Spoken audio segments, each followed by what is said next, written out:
مسجد میں داخل ہونے کی سعادت ملے، اعتکاف کی نیت ضرور کر لیا کریں۔ اعتکاف کی نیت دل میں کرنی ہے۔ نیت دل کے ارادے کو کہتے ہیں۔ زبان سے کہا دل میں نیت نہیں تھی تو نیت نہیں ہوتی، اور دل میں نیت ہوتے ہوئے زبان سے کہہ لیں تو اچھا ہے، مزید بہتر ہے، ثواب ملے گا۔ یاد رکھیے مسجد میں کھانا پینا، سونا، سحری، افطار، آب زمزم شریف پینا، دم کیا ہو، پانی میں نیاز کرنا اسی صورت میں جائز ہوتا ہے جبکہ اعتکاف کی نیت کی ہو۔ اب ٹائم آ گیا افطار کا، نیت نہیں کی تھی مسجد کے اندر تو اب افطار کر نہیں سکتے مسجد میں، ہاں نیت کر لیں اعتکاف کی، اب کر سکتے ہیں۔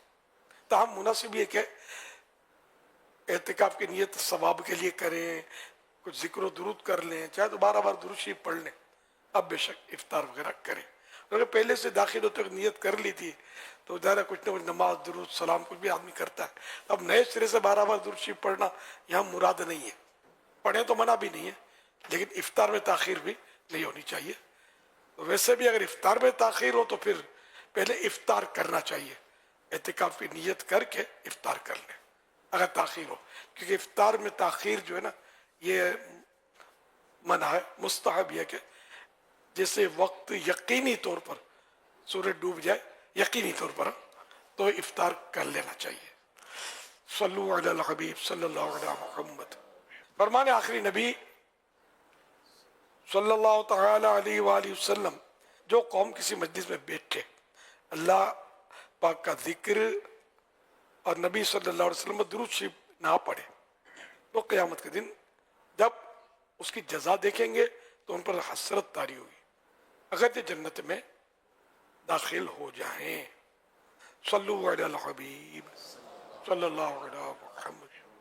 1446 ہجری کے رمضان مبارک کا الحمدللہ آج پہلا روزہ نصیب ہوا، عصر کی نماز کی سعادت ملی، اور اب غروب آفتاب تک کچھ نہ کچھ سلسلہ رہے گا بدری مذاکرے کا اور دعا افطار وغیرہ کا انشاءاللہ کریم۔ صلو علی الحبیب صلی اللہ علیہ محمد۔ آپ سوالات کیجئے، سوال کا جواب وہ بھی بالثواب، یعنی درست دے پاؤں، یہ ضروری نہیں، بن پڑا عرض کرنے کی کوشش کی جائے گی، بھول کرتا پائے فوراً میری اصلاح فرمائے، مجھے آئیں بائیں شائیں کرتا اپنے کہے پر بلا وجہ اڑتا یا ضد کرتا نہیں، بلکہ شکریہ کے ساتھ بھول ہونے کی صورت میں قبول کرتا پائیں گے انشاءاللہ الکریم۔ صلو علی الحبیب صلی اللہ علیہ محمد۔ اسلام ہمیں عاجزی اور انکساری کا درس دیتا ہے۔ کہا جاتا ہے کہ اگر زندگی میں کامیاب ہونا چاہتے ہو تو اپنی ویلیو کو بڑھاؤ۔ ایک عام ملازم جب تک اپنے کام میں مہارت نہیں حاصل کر لیتا اس کو کامیابی حاصل نہیں ہوتی۔ ایک اچھا بزنس مین جب تک اپنی ساخت یعنی گڈ ول کو اچھا نہ بنا لے تب تک کامیاب نہیں ہو پاتا۔ ایون کہ ایک عالم دین جب تک اخلاق اور اپنے علم میں مہارت حاصل نہ کر لے اس کے لیے بھی کامیابی مشکل ہے۔ تو یہ ارشاد فرمائیے کہ اپنی ویلیو کو بڑھانا اور عاجزی انکساری کیا یہ مترادف تو نہیں؟ اگر نہیں تو ارشاد فرمائیے کہ کس طرح ہم اپنی ویلیو کو بڑھا سکتے ہیں۔ دونوں کو مینج کرنا پڑے گا۔ پہلے تو وہ تلفظ کے لیے انکساری لفظ ہے، یہ اہل لغت کے نزدیک غلط ہے۔ انکسار جیسے عجز و انکسار، تواضع، عاجزی، یہ درست۔ خیر، تو اب ویلیو بڑھانا، یہ کیوں بڑھانا چاہتا ہے ویلیو، یہاں دیکھا جائے گا۔ اگر ماں باپ اپنی اہمیت اولاد کی نظر میں اس لیے بڑھانا چاہتے ہیں کہ ان کو ماں باپ کی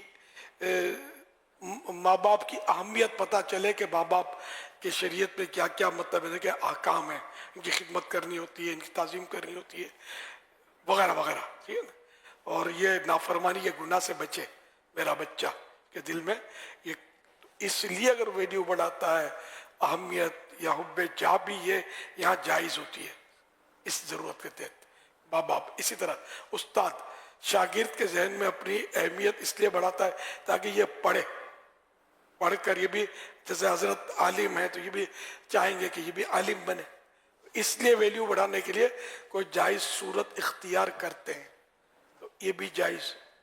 تحدیث نعمت کے لیے اپنی کوئی ایسی چیز کرتا ہے جس کو یعنی کہ تعریف کہا جائے, اپنے منہ سے کوئی تعریف کرتا ہے, لیکن نیت یہ کہنے کو نہیں میں تحدیث نعمت کر کروں. تحدیث نعمت میں عوام سمجھتے بھی نہیں کہ ہوتا کیا ہے, یعنی اللہ کی نعمت کا چرچا. الحمدللہ مجھے یہ توفیق ملی کہ آج میں نے رمضان کا روزہ رکھا. یہ میں نے تحدیث نعمت کے لیے جسے کہا اللہ نے مجھے نعمت دی, میں بیمار ہوتا نہ رکھ پاتا تو اب نیت تحدیث نعمت, یعنی تحدیث نعمت میں نعمت کا تذکرہ بھی یوں کہ چرچا نعمت, چلو تذکرہ بھی لفظ چل جائے گا, نعمت کا ذکر نعمت کا تذکرہ. تو یہ مطلب کس لیے کر رہا ہے یہ. اچھا پھر یہ کہ بعض صورتوں میں بھلے تحدیث نعمت کے لیے کر رہا ہے, لیکن ماحول اس طرح کا ہوتا ہے, سامنے والا یا سامنے والے اس طرح کے ہوتے ہیں کہ ان میں تنفیر کی صورت پیدا ہوگی کہ یہ اپنی واہ چاہتا ہے, بدگمانی کے گناہ میں پڑیں گے. تو ایسے موقع پر بھی موقع محل دیکھ کر بندہ اپنے آپ کو سنبھال لے کہ ہمیں گناہ سے خود بھی بچنا ہوتا ہے اور دوسروں کو بھی گناہوں سے بچانا ہوتا ہے. جہاں کسی مستحب عمل کی وجہ سے لوگ گناہ میں پڑ جائیں گے یا غیبتوں میں پڑ جائیں گے یا معاذ اللہ کفریات بھی بک دیں گے, ایسے بھی ہوتے ہیں, تو وہاں اس مستحب کو ترک کیا جائے گا. مستحب ترک کرو اور لوگوں کو جہنم سے بچاؤ, گناہ سے بچاؤ, بدگمانی سے بچاؤ. تو یہ موقع کی مناسب سے ہوتا. تو اس طرح کے معاملات جو بھی, اس کے لیے علم دین چاہیے اصل. اب یہ میں نے دو باتیں کہہ دی اور بعض الفاظ بھی ایسے کہ جو تحدیث نعمت میں نے وضاحت تو خیر کوشش کی ہے کرنے کی, لیکن یہ ایک تعداد ہوتی ہے جن کے لیے یہ نئے الفاظ ہوتے ہیں, پلے ہی نہیں پڑتا کہ بول کیا رہا ہے. بعض اوقات ایسے موقع پر مائک سسٹم ڈسٹرب کرتا ہے کہ آواز نہیں پہنچتی. اب یہاں بھی ایسا ہوتا ہے, اتنی بڑی جگہ ہے کہ کہیں کہیں ایسا ہو جاتا ہے کہ بھئی یہاں آواز صاف نہیں آ رہی. تو اس میں جو سمجھدار آدمی ہوگا وہ خود اس کو مینج کر لے گا, یہ گھومے گا پھرے گا یار آواز کہاں صاف آتی ہے, پھر وہاں جا کر یہ اپنا آسن جمائے گا. یہ آپ کے مجھے یاد آئے گا مدنی پھول دے دیا. اگر کہیں آپ محسوس کرتے ہیں کہ یار یہاں یہ آواز تو ٹکرا رہی ہے, ڈبل ہو جاتی ہے, سمجھ نہیں آ رہی, تو آپ آئندہ کے لیے اپنی کو اور جگہ بیٹھنے کے لیے فکس کر لیں. اب آپ کو اگر یہ ہرس ہے کہ جو بولتا ہے میں اس کو دیکھا کروں, وہ دیکھا کروں سنا کروں, اگر دونوں ساتھ بن نہیں پڑ رہا تو دیکھا کروں کو ترک کر کے سنا کروں پر آنا چاہیے. سنا کروں سے علم دین حاصل ہوگا, دیکھا کروں سے اور بھی موقع ملتے ہیں, دیکھا کروں پر عمل کے, ٹھیک ہے نا. تو اس لیے جس میں زیادہ فائدہ ہو وہ عمل کرنا چاہیے. تو یوں مطلب یہ کہ ہر کام کے لیے علم چاہیے, علم کے بغیر تقویٰ بھی نہیں ہو سکتا, پرہیزگاری بھی نہیں ہو سکتی, علم کے بغیر عبادت بھی نہیں ہو سکتی. اب نماز کا ایک مسئلہ پتہ ہی نہیں ہے, دو قبل 3 سجدے عقل سے سوچتا کہ یار 3 سجدے نا, سجدہ بھی اللہ کو کر لیتے ہیں, حالانکہ ہر رکعت میں 2 سجدے اور 2 ہی سجدے فرض ہیں. تیسرا کرے گا گناہ گار ہوگا, جان بوجھ کے تیسرا کر دیا تو گناہ گار ہو گیا. تو جو اصول ہے تو یہ پتہ چلے گا, تو اس کے لیے علم چاہیے نا. تو بغیر علم کے یہ بھی مشکل ہے کہ اپنی ویلیو بنانے جائے اور خواہ کا ریاکاری میں پڑ گیا. چلو ریا میں نہ بھی پڑا, حب جاہ میں پڑ جائے گا, کیونکہ ریاکاری تو صرف عبادت میں ہوتی ہے, لیکن حب جاہ تو بہت سارے معاملات میں ہوتا ہے. کہیں جائز ہوتا ہے, کہیں مذموم ہوتا ہے, کہیں ناجائز بھی ہوتا ہے حب جاہ. اس لیے مطلب یہ کہ سب کے لیے علم چاہیے, اللہ نصیب کرے. وہ عاجزی جو ہے نا, یہ مطلب جو انہوں نے کہا نا, عاجزی دی بیسٹ. عاجزی اگر حقیقی معنوں میں کر لے نا بندہ تو ویلیو خود ہی بن جاتی ہے. میرے آقا صلی اللہ علیہ وسلم کی عاجزی سب جانتے ہیں. تیری سادگی پہ لاکھوں, تیری عاجزی پہ لاکھوں, اور سلام عاجزانہ مدنی مدینے والے. سرکار سے بڑھ کر کوئی عاجزی کرنے والا ہوا نہ ہوگا. اور ویلیو ہے کہ نہیں ہے نا, کیسی ہے, کائنات میں کسی کی نہیں ہے. ساری کائنات کی ویلیو ایک طرف, میرے آقا کی ایک لمحے کے کروڑویں حصے کی ویلیو ایک طرف, یہ بڑھ جائے گی ویلیو. اتنی ویلیو ہے, اتنی اہمیت ہے. ویلیو, وقار, عزت, اہمیت, ٹھیک ہے نا. تو اگر ہم عاجزی کو اپنا لیں گے ویلیو کہیں نہیں جاتی, خود ہی آ جائے گی. قدموں میں آگے بڑھ جائے گی آپ کے. عاجزی بھی کرنا آنی چاہیے. ہمارے یہاں عاجزی زبان سے جو نفاق میں کبھی چلی جاتی ہے, کبھی ریا میں چلی جاتی ہے, کبھی کچھ تو کبھی کچھ, خالی الفاظ ہوتے ہیں, دل میں نہیں ہوتا. ابھی حقیر فقیر سراوا پر تقصیر, اور ذرا مزاج کے خلاف بات ہوئی تو 7 پشتے کھنگال ڈالیں گے اس کی. یہ کون سی عاجزی ہے؟ تو اگر فقیر بولتا تو فقیر ہو بھی تو.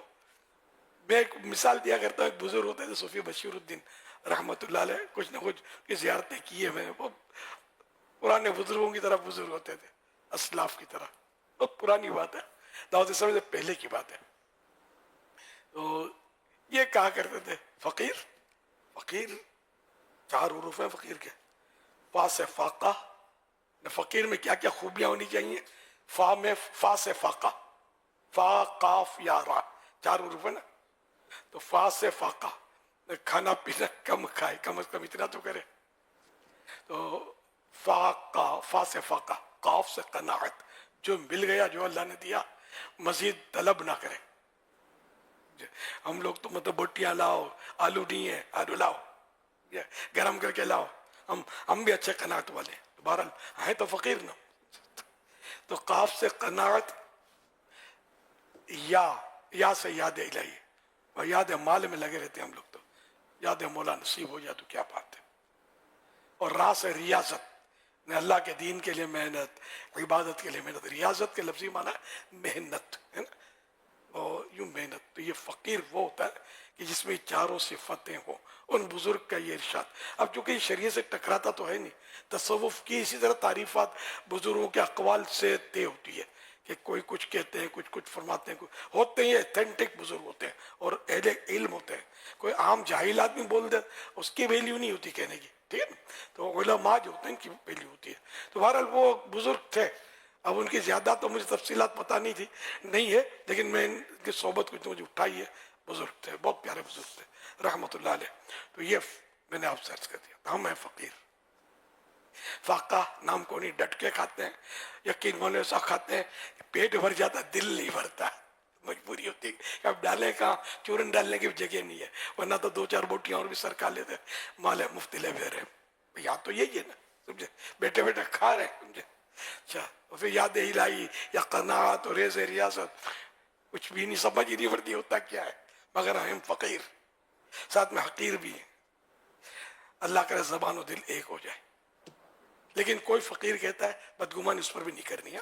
یہ علماء عام طور پر اپنے کو کہتے ہیں فقیر, وہ صحیح کرتے ہیں, ہم نے ان کی ریس نہیں کرنی یہ, اور ہم ان کی مطلب الٹرا ساؤنڈ یا اسکیننگ نہیں کرنی, تو ہم پھنس جائیں گے بدگمانیاں کر کے. یا شیخ اپنے بھی دیکھیے, میں فقیر بول رہا ہوں, میں کیوں بول رہا ہوں, اپنے اوپر غور کروں. صلو علی الحبیب صلی اللہ علی محمد.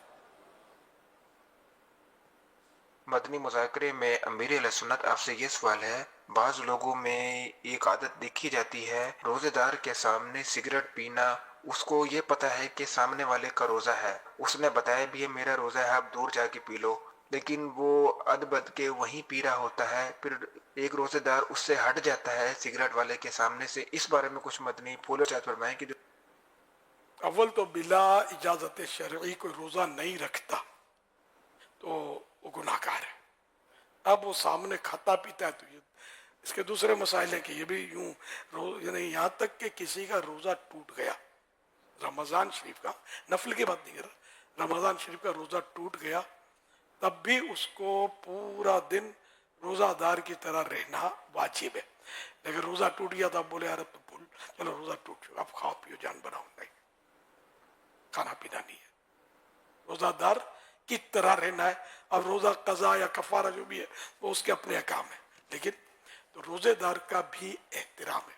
بعض صورتوں میں جن کا روزہ نہیں ہوتا ان کو دوسروں کے سامنے کھانے پینے کی اجازت ہوتی ہے, لیکن یہاں جو صورت بتائی گئی وہ تو کوئی اللہ اس کو ہدایت دے, یعنی کہ بڑا خطرناک معاملہ ہے. ایک تو چوری, اوپر سینہ زوری, ایک تو روزہ نہ روکنا, پھر دوسرے کے سامنے سگریٹ پینا, تیسرا ہے کہ عبادت کرنے والے کو چڑانا, معاذ اللہ, کہ اس کے سامنے ہر یعنی جس کو یہ عام لوگ لاہرو برو جان بوجھ کر اور ضد کر کے سامنے سگریٹ پھونکنا, یعنی کئی گناہوں کا مجموعہ یہاں تو ہو رہا ہے. اس میں ایسے معاملے میں ایمان کا خطرہ ہوتا ہے. یہ بے باکی اسی کو بولتے ہیں کہ ایک تو بندہ گناہ چھپ کے کر رہے پھر ڈر رہے, دوسرا ایک دوسرے کو بولتا پھرے اس کا حساب مارا, منہ توڑ دیا, اس کا دانت توڑ دیے, ٹکر ماری, نقصیر پھوڑ دی, بولتے اس طرح کے. یہ دادا گیر جو ہوتے ہیں جن میں عقل نہیں ہوتی, طاقت ہوتی ہے. طاقت تو ہاتھی میں بھی ہوتی ہے یار, عقل ہاتھی کو قابو کرتی ہے نا, ہاتھی بندے کو قابو کرتا ہے. عقل مین ہے, طاقت کا نمبر آتا ہے کسی بھی لسٹ میں, یہ عقل مین ہے, علم و عقل. سمجھے؟ اس طرح کے لوگ یہ اس طرح کی بعض اوقات حرکتیں کرتے ہیں, گناہ کرتے ہیں, اور وہ چیز چوری اور سینہ چوری. اگر کبھی ایسا کیا تو توبہ کریں. یہ بے باکی کہلاتی ہے.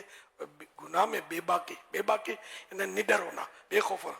اللہ کی نافرمانی کی تو کیا ہوا, توبہ استغفر اللہ. آدمی زمین میں گڑ جائے. اول تو اللہ کی نافرمانی کرے کائے کو یار, اگر ہو گئی تو شرم کے مارے ڈوب جائے. اللہ کی میرے رب کی میں نے نافرمانی کی, جس نے مجھے اتنا نعمتوں میں ڈبو کر رکھا ہے, ہوتے لگا رہا ہوں میں اس کی رحمت کے دریا میں, اور پھر بھی میں اور پھر اس پہ بے باکی کا مسئلہ ہی نہیں ہے. گناہ کیا تو توبہ استغفر. ایسا کبھی بھی نہیں کرنا ہے, کبھی کیا ہے سچی توبہ, گناہ سے بھی توبہ, بے باکی سے بھی توبہ. اس میں ایمان کا خطرہ ہے بے باکی پہ, اس کو پرواہ نہیں ہے. اللہ کی نافرمانی کا, اللہ کی ناراضی کا کوئی اس کو احساس ہی نہیں ہے. ڈرے آدمی اللہ کی ناراضی سے یار. ماں کی ناراضی سے ڈرتے ہیں, باپ کی ناراضی سے ڈرتے ہیں, استاد کی ناراضی سے ڈرتے ہیں, مسجد کا امام ہو اس کی ناراضی سے ڈرتے ہیں. اب تو خیر دور تھوڑا تبدیل ہے, ہم نے دیکھا تھا کسی دور میں کوئی سگریٹ پیتا تھا نا, امام صاحب, روزے کی بات نہیں کر رہا, جنرل سگریٹ پیتا تھا, امام صاحب آ رہے ہیں یا کوئی نیک نمازی آدمی آ رہا ہے, یوں پیچھے کر دیتے تھے یا یوں کر کے یوں بجھا کے پھینک دیتے تھے کہ امام صاحب یا نیک نمازی آدمی میری سگریٹ نہ دیکھ لے. اب وہ دور پتہ نہیں ہے نہیں ہے. میں جب عوام میں ہوتا تھا میں نے یہ مناظر دیکھے ہیں, ایک نہیں 100 بار دیکھے. پہلے لوگ کرتے تھے, بڑے بوڑھے جو میری تائید کریں کہ واقعی ایسا ہوتا تھا.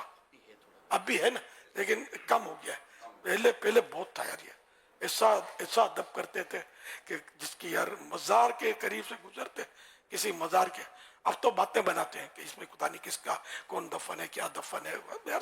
اس کی آپ کو کس نے تحقیق سونپی, کس نے کہ اس کو کھول کے دیکھو کہ اندر کون ہے یار. اپنی کرنا یار, تو ادب کرے گا ثواب ملے گا. تو پہلے کیا کرتے تھے, جیسے رومال نکالا سر پہ رکھ لیا, یا نکلے تو یوں یوں کر کے ادب سے یوں گزر جاتے تھے لوگ مزار کا. اللہ کو کون سا عمل پسند آ جائے نہیں کہہ سکتے. ادب جو ہے نا یہ بہت بڑی شے ہے. اعلیٰ حضرت نے بعض جگہ پر یہ عربی مقولہ لکھا ہے, یہ نہیں کہ یہ کوئی شرعی حکم ہے, ادب کی صورتیں ہیں. تو اعلیٰ حضرت نے فرمایا کہ میرے کان میں کسی نے کہا, شاید کچھ شعر اپنے نقل کیا ہے کہ لا دین لمن لا ادب اللہ, کہ اس کا کوئی دین نہیں جس میں ادب نہیں. تو اسلام ادب ادب ادب, اور اہل سنت کا مذہب جو ہے نا یہ مذہب مہذب کہلاتا ہے. آپ نے سنا ہوگا مذہب مہذب, تو اس میں ادب, ولی کا ادب, صحابی کا ادب, اہل بیت کا ادب, سادات کا ادب, علماء کا ادب, مفتیان کرام کا ادب, پیران نظام کا ادب, نیک بندوں کا ادب, نمازیوں کا ادب, ماں باپ کا ادب. ادب ہی ادب بھرا ہوا ہے اہل سنت میں. بے باکی نہیں ہے, اڑی نہیں ہے, نخرے نہیں ہیں, تنقید نہیں ہے. جو واقعی اہل اللہ جو ہیں بس ان کا ہمارے ادب کے سوا کچھ نہیں ہے. ادب ہاتھ باندھنے کو نہیں کہتے, الفاظ کا بھی خیال رکھے, خشوع خضوع, آواز دھیمی رکھنا, بہت صورتیں ادب کی بنتی ہیں. دل میں احترام ہو, اللہ پاک نصیب کر دے. بس صلو علی الحبیب صلی اللہ علی محمد. کچھ سوالات ہیں. حضور یہ ارشاد فرمائیے کہ ماہ رمضان آتا تو نبی اکرم صلی اللہ تعالی علیہ وآلہ وسلم کی کیفیت کیا ہوتی؟ حضرت بی بی عائشہ صدیقہ رضی اللہ عنہ فرماتی ہیں کہ جب رمضان شریف آتا تو اللہ کے پیارے نبی صلی اللہ علیہ وسلم کے مبارک چہرے کا رنگ تبدیل ہو جاتا. خوف خدا یا اس کے رمضان کی ہیبت کہیے, رمضان کی تعظیم کہیے, تو رنگ بدل جاتا. اس سے بڑھ کر کیا کیفیت, ہم تو پتہ ہی نہیں چلتا. چاند آ گیا, نظر آ گیا, مزہ آ گیا. مزہ آ گیا. ایک بعضوں کو مزہ آیا, بعضوں کو عید کی تیاری سوچی کہ عید آئے گی, یوں کریں گے یوں کریں گے. رمضان خدا کی قسم مطلب رحمت کا دریا ہے, رحمت کا دریا. یعنی کہ میں بس انتظار کر رہا تھا کہ بس رمضان آ جائے, اب میں رحمت کے دریا میں آ گیا, جان میں جان آ گئی جیسے, الحمدللہ. تو رمضان رمضان ہے. حدیث پاک میں نے بیان کی نا, اس کی شرح یہ ہے, حضور اکرم صلی اللہ علیہ وسلم خوف محسوس فرماتے ہیں کہ کہیں کوئی ایسی صورتحال نہ پیش آئے جس کے سبب اللہ پاک کے حقوق میں کوتاہی ہو جائے, اللہ پاک کا حق جو ہے اس میں کوئی کمی آ جائے. حوالہ فیض القدیر صفحہ 6681. میں نے جو عرض کیا تھا شاید وہ بھی بنتا تو ہے. ہاں,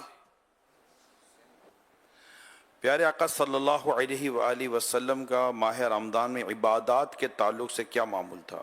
اللہ کے سب سے آخری نبی صلی اللہ علیہ وسلم کی رمضان مبارک میں عبادات بہت زیادہ بڑھ جاتی, خصوصاً آخری عشرے میں, آخری 10 دن میں اور بڑھ جاتی.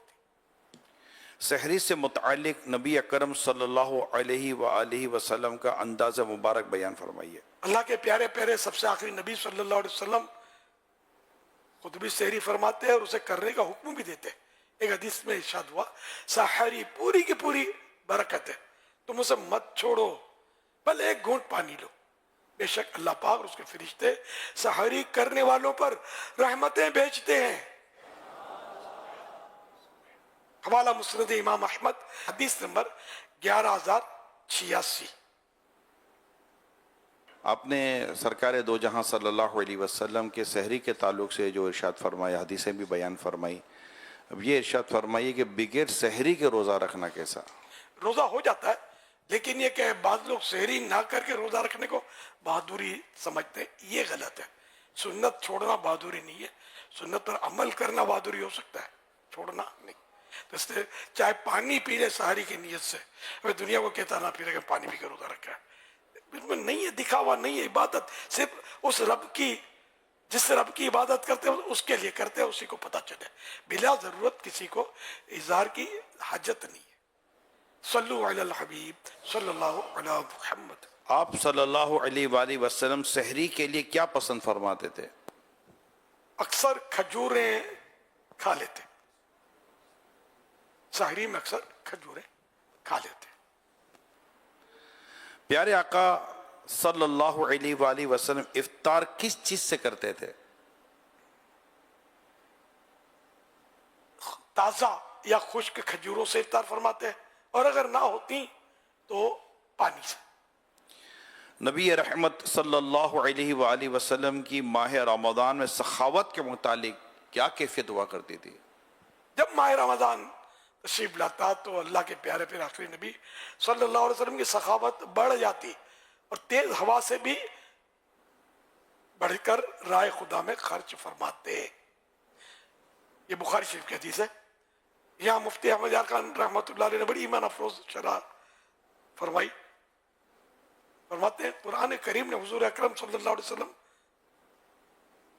کو کریم یعنی سخی داتا فرمایا. کریم کے معنی سخی داتا بھی ہوتے ہیں.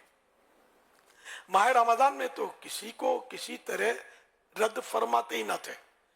جنت مانگنے والوں کو جنت, رحمت کے سائلوں کو رحمت مانگنے والوں کو رحمت, خود حضور سے حضور کو مانگنے والوں کو اپنی توجہ کرم, مال مانگنے والوں کو مال, اعمال کمال, لقائے ذوالجلال نے اللہ پاک کا دیدار, غرض کہ جو بھی مانگنے والا مانگتا تھا منہ مانگی پاتا تھا.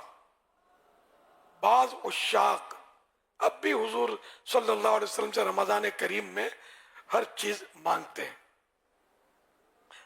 مسلمانوں کو بھی چاہیے کہ رمضان میں بہت سخاوت کریں کہ یہ سنت رسول ہے. تو اللہ پاک نے اپنے ہمارے نبی کو بہت نوازا ہے.